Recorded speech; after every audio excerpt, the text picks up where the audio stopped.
गुरु ब्रह्म महिमा अलेख शरण।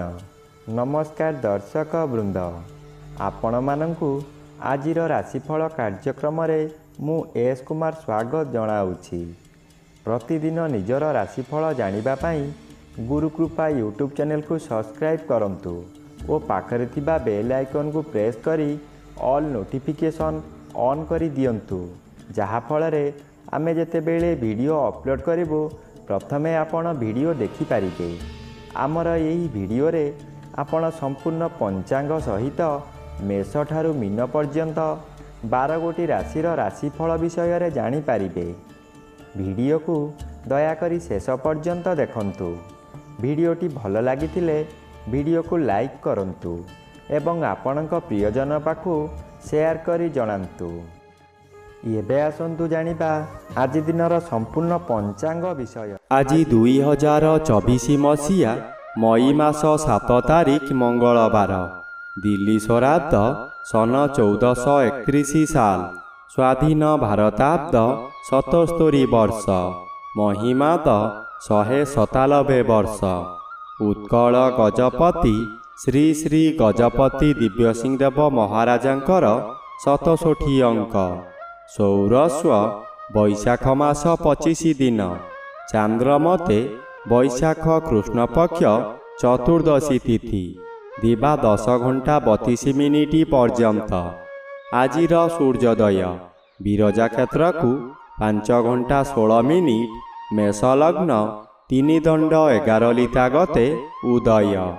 आजिर सूर्यास्त विरजा क्षेत्र को 6 घंटा 7 मिनिट, तुला लग्न 4 दंड 15 लिता गते अस्त। आज मेष चंद्र 60 दंड, अश्विनी नक्षत्र दिवा 2 घंटा 44 मिनिट पर्यंत। आज जन्मित शिशुर मेष राशि, क्षत्रिय वर्ण देवगण, दिवा 2 घंटा 44 मिनिट गते नरगण। आज मृत व्यक्तिर एक पाद पुष्कर दोष, निषिद्ध खाद्य। आज बिरी भोजन निषेध अटे, दिवा 10 घंटा 32 मिनिट गते आमिष भोजन निषेध अटे। आजिर अमृत जोग दिवा 7 घंटा 39 मिनिट गते 10 घंटा 4 मिनिट मध्ये, दिवा 12 घंटा 28 मिनिट गते 2 घंटा 4 मिनिट मध्ये, अपराह्न 3 घंटा 20 मिनिट गते 4 घंटा 56 मिनिट मध्ये, अस्तरु संध्या 6 घंटा 55 मिनिट मध्ये, रात्रि 9 घंटा 19 मिनिट गते 11 घंटा 43 मिनिट मध्ये, एवं रात्रि 2 घंटा 7 मिनिट गते शेष रात्रि 3 घंटा 43 मिनिट मध्ये। आजिर महेंद्र जोग नाही। आजिर काल बेला दिवा 12 घंटा 36 मिनिट गते 2 घंटा 9 मिनिट मध्ये। आजिर 12 बेला दिवा 6 घंटा 50 मिनिट गते 8 घंटा 24 मिनिट मध्ये। आजिर काल रात्रि रात्रि 7 घंटा 41 मिनिट गते 9 घंटा 15 मिनिट मध्ये। आजिर राहु काल अपराह्न 3 घंटा ठारू 4 घंटा 30 मिनिट मध्यरे। आज मेष राशिर घात चंद्र, घात नक्षत्र नाही, घात तिथि नाही। मकर राशिर घात 12। बंधुगण, एबे आसंतु जानिबा मेष ठारू मीन पर्यंत 12 राशिर राशिफल विषय रे। राशिचक्रर प्रथम राशि मेष राशि। आज मेष राशि जन्मित व्यक्ति मानक सकाशे जन्मर भी अन्य ग्रह द्वारा बाधा प्राप्त अछंती, अशुभ फल प्रदान करिबे नाही। किंतु आज घात चंद्र भोग हेउछि। घात चंद्र सर्वदा अशुभ फल मिलिब। घरे बाहारे प्रत्येक स्थान रे आपण अपदस्थ हेबे। बहु परिमाण रे व्यय हेब। शरीर असुस्थ रहिब। मथा विचलित हेब। रास्ता दुर्घटना होई पारे। निज मन को शांत न कले निजकु निजे दंड देई हैराण और लोकअसा होई पारंती। राशिचक्रर द्वितीय राशि वृष राशि। ଆଜି ବୃଷ ରାଶି ଜନ୍ମିତ ବ୍ୟକ୍ତିମାନଙ୍କ ସକାଶେ ଦ୍ୱାଦଶ ସ୍ଥାନରେ ଉଭୟ ରବି ଓ ଚନ୍ଦ୍ର ଗୋଚର କରୁଥିବାରୁ ଅଶୁଭ ଫଳ ମିଳିବ। ମନରେ ଦୁଶ୍ଚିନ୍ତା ବଢ଼ିଯିବ।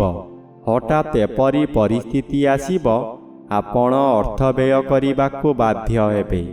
ଦ୍ୱାଦଶ ଚନ୍ଦ୍ର ଆପଣଙ୍କୁ ଅନ୍ଧ ଭଳି କାର୍ଯ୍ୟ କରାଇବ। ଆପଣ କାହାରି ଉପଦେଶକୁ ଗ୍ରହଣ କରିବେ ନାହିଁ। ଆଜି ନିଜ ଇଚ୍ଛାରେ କାର୍ଯ୍ୟ କରି ବିପଦରେ ପଡ଼ିପାରନ୍ତି। ରାଶିଚକ୍ରର ତୃତୀୟ ରାଶି ମିଥୁନ ରାଶି। ଆଜି ମିଥୁନ ରାଶି ଜନ୍ମିତ ବ୍ୟକ୍ତିମାନଙ୍କ ସକାଶେ ଏକାଦଶ ରବି ଶୁଭ ଓ ଏକାଦଶ ଚନ୍ଦ୍ର ଶୁଭ ଫଳ ମିଳିବ। ଆପଣ ଆଜି ଯାହା ଚାହିଁବେ ତାହା କରିପାରିବେ। ବହୁଦିନର ଆଶା ଆଜି ପୂରଣ ହେବ। ଉପକାରୀ ବ୍ୟକ୍ତିମାନଙ୍କ ଦ୍ୱାରା କାମ ହାସଲ କରି ଆପଣ ପ୍ରଶଂସା ପାଇବେ। ଅତିଥି ସତ୍କାର କରିପାରନ୍ତି। ଅନ୍ନଦାନ କରିବାର ସୁଯୋଗ ମିଳିବ। ଆପଣ ଜାଣିନଥିବା ସ୍ଥାନରୁ ଅର୍ଥ ମିଳିବ। ଚାକିରିରେ ପଦୋନ୍ନତି ହେବ। ସ୍ୱାସ୍ଥ୍ୟ ଉତ୍ତମ ରହିବ। ବ୍ୟବସାୟରେ ସଫଳତା ମିଳିବ। ରାଶିଚକ୍ରର ଚତୁର୍ଥ ରାଶି କର୍କଟ ରାଶି। ଆଜି କର୍କଟ ରାଶି ଜନ୍ମିତ ବ୍ୟକ୍ତିମାନଙ୍କ ସକାଶେ ଦଶମ ସ୍ଥାନରେ ଉଭୟ ରବି ଓ ଚନ୍ଦ୍ର ଗୋଚର କରୁଥିବାରୁ ଶୁଭ ଫଳ ମିଳିବ। ଆପଣଙ୍କର ଭାଗ୍ୟ ଚମକିବ। ଯେଉଁ କାର୍ଯ୍ୟ କରିବେ ତାହା ସହଜରେ ପୂରଣ ହେବ। ଆପଣଙ୍କର ଗୁରୁଜନମାନେ ଆପଣଙ୍କୁ ସାହାଯ୍ୟର ହାତ ବଢ଼ାଇବେ। ବହୁ ବଡ଼ ବଡ଼ କାମକୁ ଚୁଟକିରେ ପୂରଣ କରିପାରିବେ। ଚାକିରି କରୁଥିବା ବ୍ୟକ୍ତି ପଦୋନ୍ନତିର ସମ୍ବାଦ ପାଇ ଖୁସି ହେବେ। ଆପଣଙ୍କର ନିନ୍ଦୁକମାନେ ଆପଣଙ୍କ ପାଖରୁ ଦୂରେଇ ଯିବେ। ରାଶିଚକ୍ରର ପଞ୍ଚମ ରାଶି ସିଂହ ରାଶି। ଆଜି ସିଂହ ରାଶି ଜନ୍ମିତ ବ୍ୟକ୍ତିମାନଙ୍କ ସକାଶେ ନବମ ଚନ୍ଦ୍ର ଓ ନବମ ରବି ଉଭୟ ଅନ୍ୟ ଗ୍ରହ ଦ୍ୱାରା ବାଧା ପାଉଥିବାରୁ ଶୁଭାଶୁଭ ମିଶ୍ରିତ ଫଳ ମିଳିବ। ନବମ ଚନ୍ଦ୍ର ଶୁଭ କର୍ମ କରାଇବ।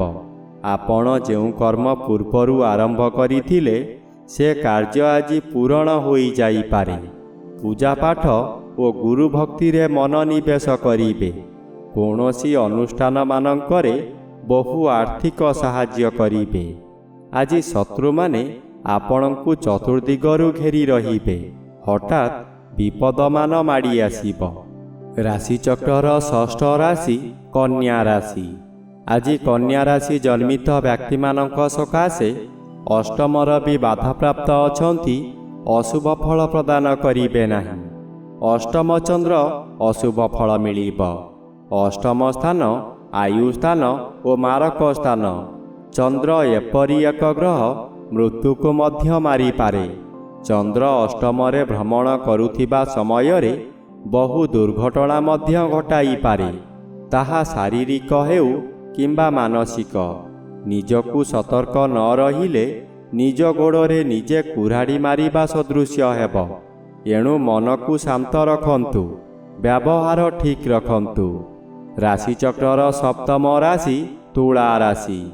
ଆଜି ତୁଳା ରାଶି ଜନ୍ମିତ ବ୍ୟକ୍ତିମାନଙ୍କ ସକାଶେ ସପ୍ତମ ରବି ବାଧାପ୍ରାପ୍ତ ଅଛନ୍ତି।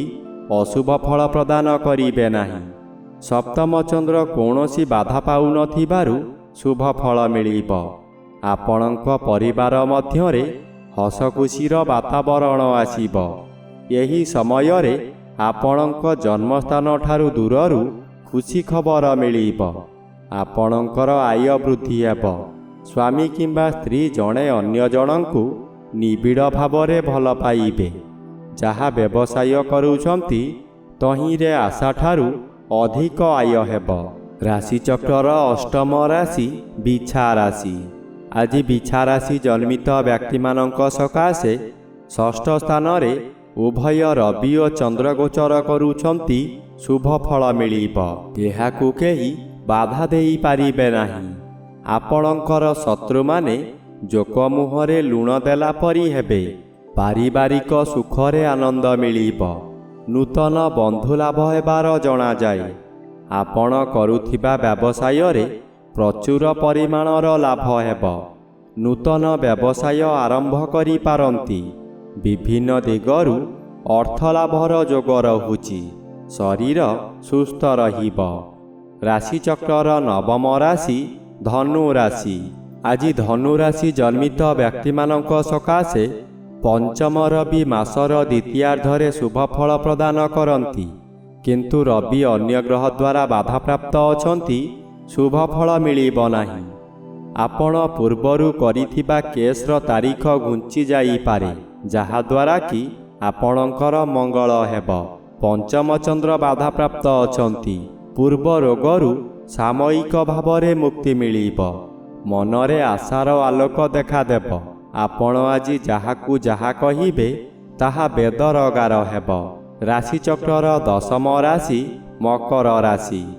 ଆଜି ମକର ରାଶି ଜନ୍ମିତ ବ୍ୟକ୍ତିମାନଙ୍କ ସକାଶେ ଚତୁର୍ଥ ସ୍ଥାନରେ ଚନ୍ଦ୍ରଗୋଚର କରୁଛନ୍ତି। କୃଷ୍ଣପକ୍ଷ ହେତୁ ଶୁଭଫଳ ମିଳିବ। ହଠାତ୍ କୌଣସି ସ୍ଥାନରୁ ଶୁଭ ଖବର ପାଇ ବିଦେଶ ଯାତ୍ରା କରିପାରନ୍ତି। ମନରେ ଆନନ୍ଦ ଉତ୍ସାହ ଭରି ଉଠିବ। ପୂର୍ବ ଶତ୍ରୁମାନେ ଆପଣଙ୍କୁ ଦେଖି ଭୟ କରିବେ। ଅର୍ଥପ୍ରାପ୍ତିର ଯୋଗ ମଧ୍ୟ ରହୁଛି। ଚତୁର୍ଥ ରବି ଓ ଘାତବାର ଅଶୁଭ। ହଠାତ୍ କେହି ଆପଣଙ୍କୁ ବିପଦରେ ପକାଇ ପାରନ୍ତି। ଏଣୁ କୌଣସି ସିଦ୍ଧାନ୍ତ ନେବା ପୂର୍ବରୁ ଭଲ ଭାବରେ ଚିନ୍ତା କରି ନିଅନ୍ତୁ। ରାଶିଚକ୍ରର ଏକାଦଶ ରାଶି କୁମ୍ଭ ରାଶି। ଆଜି କୁମ୍ଭ ରାଶି ଜନ୍ମିତ ବ୍ୟକ୍ତିମାନଙ୍କ ସକାଶେ ତୃତୀୟ ସ୍ଥାନରେ ଉଭୟ ରବି ଓ ଚନ୍ଦ୍ରଗୋଚର ଭ୍ରମଣ କରୁଥିବାରୁ ଆଜିର ଦିନଟି ଅତି ଶୁଭଫଳ ପ୍ରାପ୍ତ ହେବ। ଅଚାନକ କେଉଁଠାରୁ ଧନପ୍ରାପ୍ତିର ସମ୍ବାଦ ମିଳିବ। ମନରେ ସାହସ ଆସିଯିବ। ଯେଉଁ କାର୍ଯ୍ୟ କରିବେ ତହିଁରେ ସଫଳତା ନିଶ୍ଚୟ ମିଳିବ। ସମ୍ମାନର ଅଧିକାରୀ ହେବେ। ଘରେ ବାହାରେ ଆପଣଙ୍କର ସ୍ୱାଧୀନତା ବଜାୟ ରହିବ। ମନରେ ଓ ପରିବାର ମଧ୍ୟରେ ଶାନ୍ତି ଅନୁଭବ କରିବେ। ମାନସିକ ସ୍ତରରେ ମଜବୁତ ଥିବାରୁ ସ୍ୱାସ୍ଥ୍ୟ ଉତ୍ତମ ରହିବ। ରାଶିଚକ୍ରର ଦ୍ୱାଦଶ ବା ଶେଷ ରାଶି ମୀନ ରାଶି। ଆଜି ମୀନ ରାଶି ଜନ୍ମିତ ବ୍ୟକ୍ତିମାନଙ୍କ ସକାଶେ ଦ୍ୱିତୀୟ ସ୍ଥାନରେ ଉଭୟ ରବି ଓ ଚନ୍ଦ୍ରଗୋଚର କରୁଥିବାରୁ ଅଶୁଭ ଫଳ ମିଳିବ। ଆପଣଙ୍କ କାର୍ଯ୍ୟକୁ ବନ୍ଧୁମାନେ ସମାଲୋଚନା କରିବେ। ଦ୍ୱିତୀୟ ଗୃହ ଧନଗୃହ ଓ ପରିବାର ଗୃହ ହୋଇଥିବାରୁ ଆପଣଙ୍କ ନିଜ ଲୋକମାନେ ଶତ୍ରୁତା କରିବେ। ବହୁ ଅର୍ଥ ବ୍ୟୟ କରାଇ ଆପଣଙ୍କୁ ବର୍ବାଦ କରାଇଦେବେ। ଆଜି ପ୍ରତ୍ୟେକ କାର୍ଯ୍ୟ କରିବା ପୂର୍ବରୁ ଭଲ ଭାବରେ ଚିନ୍ତା କରି କାର୍ଯ୍ୟ କରନ୍ତୁ। ଅଯଥା ବିବାଦରେ ଫସିଯାଇ ବହୁ ଧନହାନି ହେବାର ସମ୍ଭାବନା ଅଧିକ ଅଛି।